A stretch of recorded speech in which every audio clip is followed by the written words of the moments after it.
Assalamualaikum warahmatullahi wabarakatuh. Waalaikumsalam warahmatullahi wabarakatuh. Selamat siang para mahasiswa semua. Siang. Pada hari ini kita akan melanjutkan materi mata kuliah pendidikan kewarganegaraan, dan materi yang akan kita bahas adalah hak dan kewajiban warga negara Indonesia.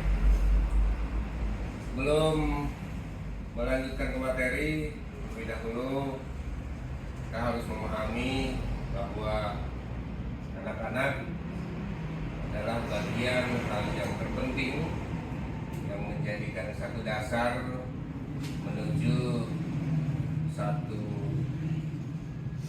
kesuksesan. Yang harus diperhatikan adalah bagian pendidikan dan kesehatannya, salah satunya. Kalau kita melihat ada di lingkungan sekolah ada dinding yang tercoret-coret, ada kamar mandi yang kotor, ada yang buku sobek-sobek, tentu pembelajaran tidak akan nyaman. Oleh sebab itu, anak mempunyai satu hak yang mendasar, harus mendapatkan fasilitas di dalam mengikuti pendidikan, fasilitas yang nyaman. Tentunya di samping ada hak, ada kewajiban yang harus dipenuhi oleh anak. Hak dan kewajiban ini adalah dua komponen yang tidak bisa dipisah-pisah seperti dua sisi mata uang. Kemudian itu bagian yang akan kita pelajari, salah satu contohnya. Nah, apa sih hak kewajiban itu, Pak? Menurut Profesor Dr. Noto Nagoro, di sana tertulis di layar, hak adalah kuasa untuk menerima atau melakukan sesuatu yang semestinya diterima atau dilakukan melulu oleh pihak tertentu dan tidak dapat oleh pihak lain manapun juga. Pada prinsipnya dapat dituntut secara paksa olehnya. Artinya hak ini adalah satu tuntutan bagi seseorang individu. Kemudian apa sih kewajiban? Kewajiban adalah beban untuk memberikan sesuatu yang semestinya diberikan atau dilakukan oleh pihak tertentu. Kewajiban ini tidak dapat digantikan oleh pihak lain. Pada prinsipnya dapat dituntut secara paksa oleh pihak yang berkepentingan. Jadi antara hak dan kewajiban tadi sudah Bapak sampaikan, dua komponen yang tidak bisa terpisahkan. Kemudian dalam Undang-Undang Dasar 1945 pada pasal 28 yang menetapkan bahwa hak warga negara dan penduduk berserikat dan berkumpul, mengeluarkan pikiran dengan lisan maupun tulisan dan sebagainya, syarat-syarat akan diatur dalam undang-undang. Ini menetapkan bahwa hak warga negara ini berada pada pasal 28 Undang-Undang Dasar 1945. Nah, apa sih hak dan kewajiban warga negara? Ini ada dua macam. Yang pertama, wujud hubungan warga negara dan negara pada umumnya berupa peranan. Ada role di situ ya, peranan. Tadi hak. Kemudian ada hak dan kewajiban warga negara. Hak kewajiban warga negara Indonesia tercantum dalam pasal 27 sampai dengan pasal 34 Undang-Undang Dasar 1945 yang nanti akan kita pelajari berikutnya. Setelah kita mengetahui hak dan kewajiban warga negara, maka kita pelajari satu persatu apa itu hak warga negara. Hak warga negara adalah hak atas pekerjaan dan penghidupan yang layak. Ini tertuang pada pasal 27 ayat 2 yang menyatakan tiap-tiap warga negara berhak atas pekerjaan dan penghidupan yang layak bagi kemanusiaan. Ini di pasal 27 ayat 2 ya. Kemudian hak yang kedua ini berada pada pasal 28A. Hak untuk hidup dan mempertahankan kehidupan. Di sana tertulis pada pasal 28 ayat 28A, setiap orang berhak untuk hidup serta berhak mempertahankan hidup dan kehidupannya. Jadi ada hak di situ ya untuk mempertahankan hidup dan kehidupan. Kemudian hak untuk membentuk keluarga dan melanjutkan keturunan melalui perkawinan yang sah. Ini berada pada pasal 28B ayat 1.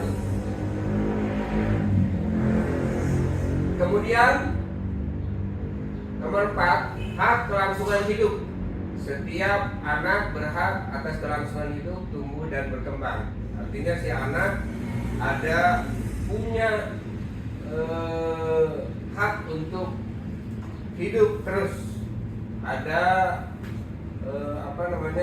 hidup sampai tumbuh dan berkembang sampai dewasa. Tadi udah mau sampaikan bahwa si anak harus mendapatkan pendidikan yang bagus, mendapatkan kesehatan yang bagus diantaranya ya.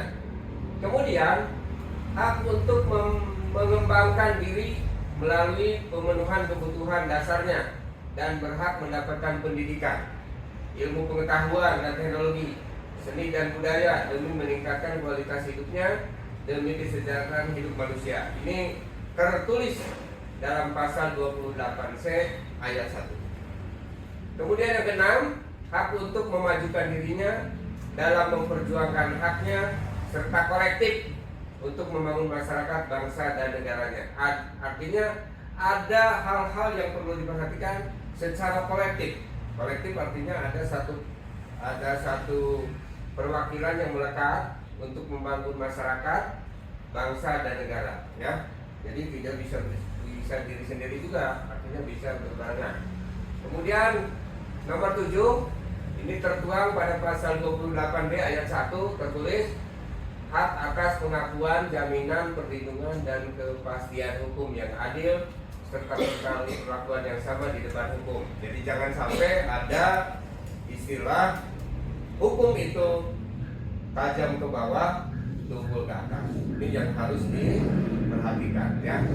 Kemudian hak yang ke-8 untuk mempunyai hak milik pribadi, hak untuk hidup, hak untuk tidak disiksa, hak kemerdekaan pikiran dan hati nurani, hak beragama, hak untuk tidak diperbudak, hak untuk diakui sebagai pribadi di hadapan hukum, dan hak untuk tidak dituntut atas dasar hukum yang berlaku surut dalam hak asasi manusia yang tidak dapat dikurangi dalam keadaan apapun. Ini tertulis pada pasal 28I ayat 1 ya. Kalau tadi kita berbicara hak, sekarang kita berbicara kewajiban. Apa sih kewajiban warga negaranya? Tadi hak kita tuntut. Nah, kewajiban warga negaranya harus memperhatikan hal-hal sebagai berikut. Yang pertama, wajib mentaati hukum dan pemerintah.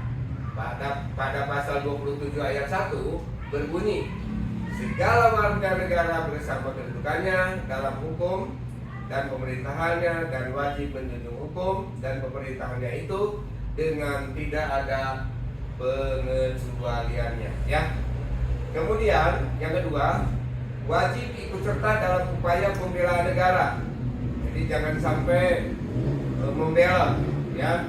Ada kelompok-kelompok yang nanti akan merobohkan negara. Pada pasal 27 ayat 3 Undang-Undang Dasar 1945 menyatakan setiap warga negara berhak dan wajib ikut serta dalam upaya pembelaan negara.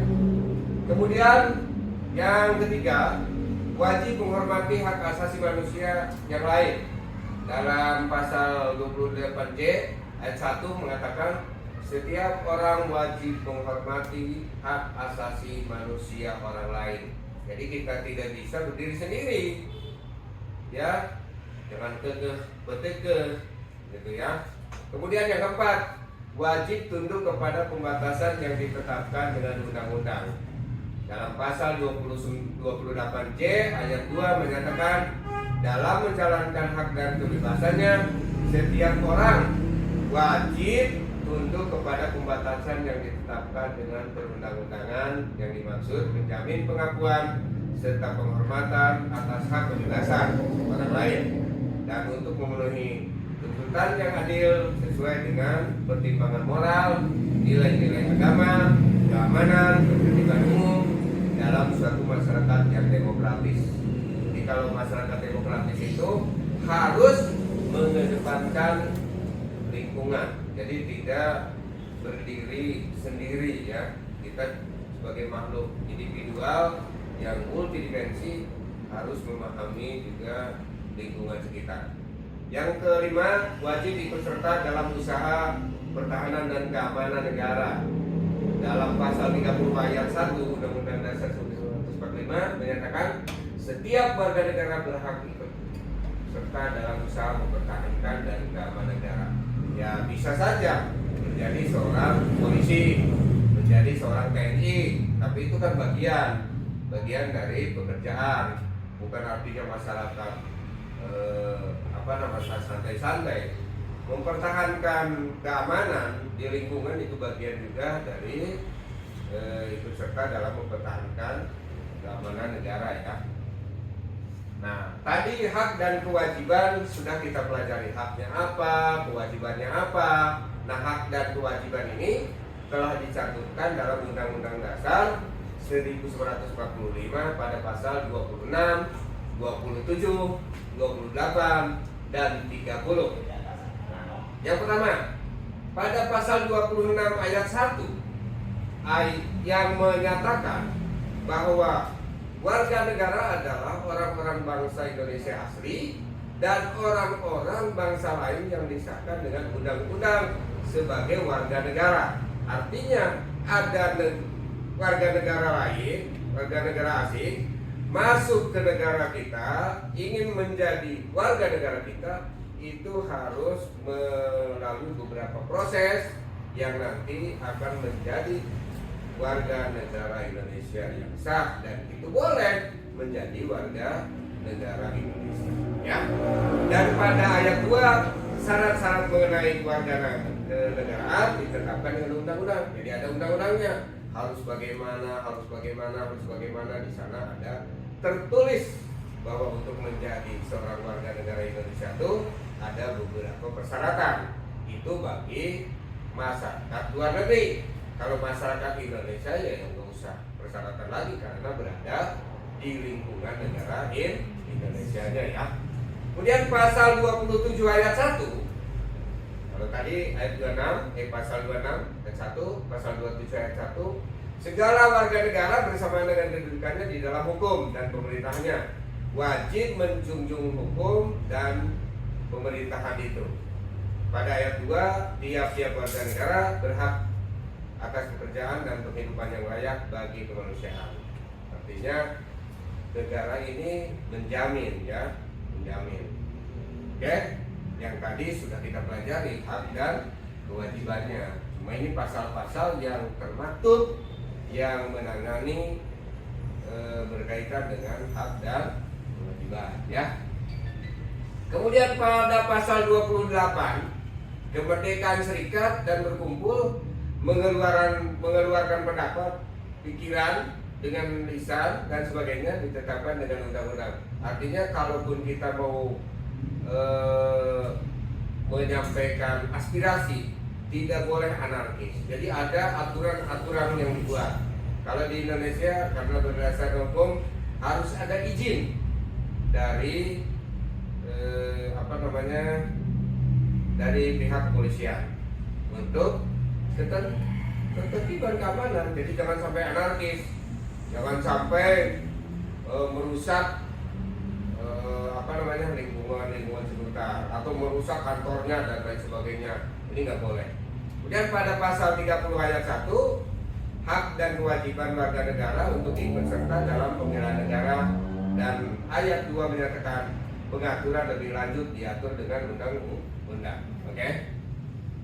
Terima kasih. Itu materi yang Bapak sampaikan. Bismillahirrahmanirrahim. Assalamualaikum warahmatullahi wabarakatuh. Waalaikumsalam warahmatullahi wabarakatuh. Selamat siang para mahasiswa semua. Pada hari ini kita akan melanjutkan materi mata kuliah pendidikan kewarganegaraan, dan materi yang akan kita bahas adalah hak dan kewajiban warga negara Indonesia. Sebelum melanjutkan ke materi, terlebih dahulu kita harus memahami. Cukup? Oke, mangga. Kalau kan ya warga asing Ya. mau jadi warga Indonesia Tuh. ada persyaratan. Persyaratan.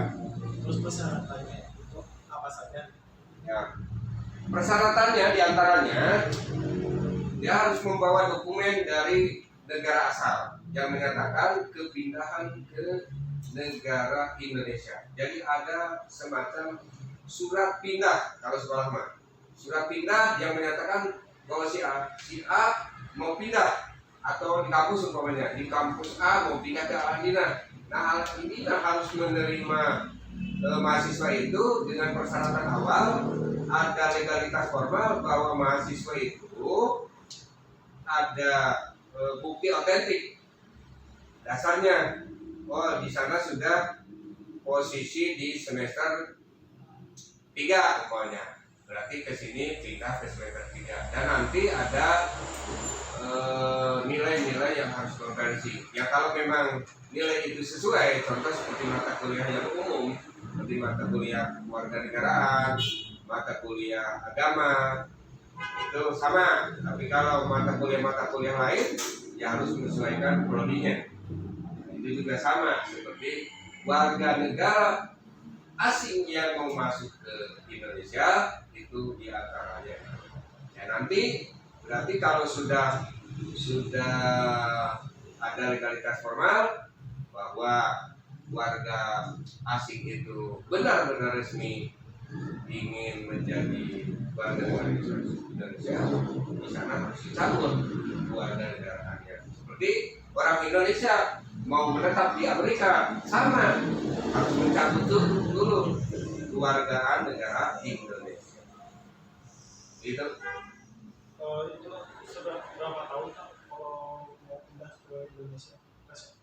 Ya, setahu Bapak, kalau prosesnya itu dokumennya resmi tidak sampai setahun, karena prosesnya itu kan ada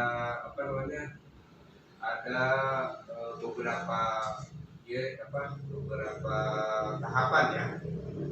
Nanti di dokumen itu legal atau tidak, nanti scan.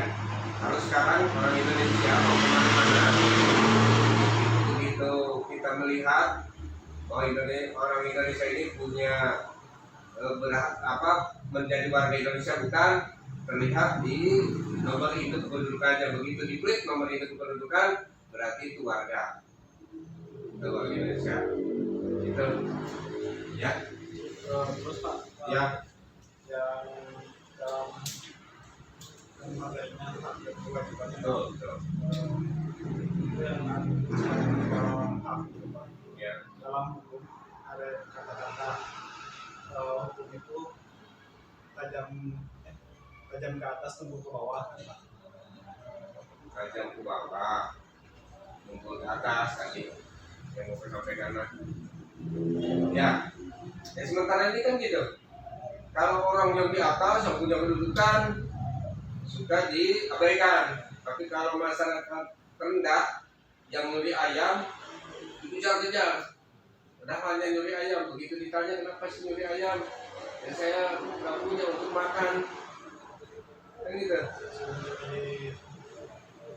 Tadi bakar. Ya. Ya itu tadi seharusnya ada penegakan hukum yang benar-benar, karena di dalam pasal-pasal itu tertulis bahwa penegakan hukum itu harus ditegakkan dengan seadil-adilnya. Menurut saya itu nggak ada Pak. Kebanyakan yang korupsi kelihatan di penjaranya itu enak gitu. Ya. Jadi nggak sama yang main ayam. Kenapa nggak disamain gitu? Ya, antara maling ayam dengan korupsi beda dong harusnya. Maling ayam ukuran ditahannya ya kira-kira berapa tahun gitu. Kalau korupsi kan, kalau memang korupsi uang rakyatnya sengsara, ya harus benar-benar diperhatikan itu tentang ini ya, penetapan hukumannya, jadi jangan sampai seenak-enaknya gitu ya. Biasa banyak penuh saya. Betul setuju, karena di dalam undang-undang itu ditegaskan bahwa hukum itu harus ditegakkan, entah itu pejabat, entah itu rakyat jelata, kalau memang bersalah harus kena hukuman. Betul nggak? Di sini cukup ya. Oke. Pada akhir nanti Bapak memberikan kuis, nanti kalian jawab dan nanti linknya Bapak akan share di grup untuk menjawab kelanjutan dari perkuliahan ini. Itu saja materi yang Bapak sampaikan pada pertemuan kali ini. Mudah-mudahan menambah hajat keilmuan buat kita semua. Wabillahi taufiq wal hidayah. Wassalamualaikum warahmatullahi wabarakatuh. Waalaikumsalam.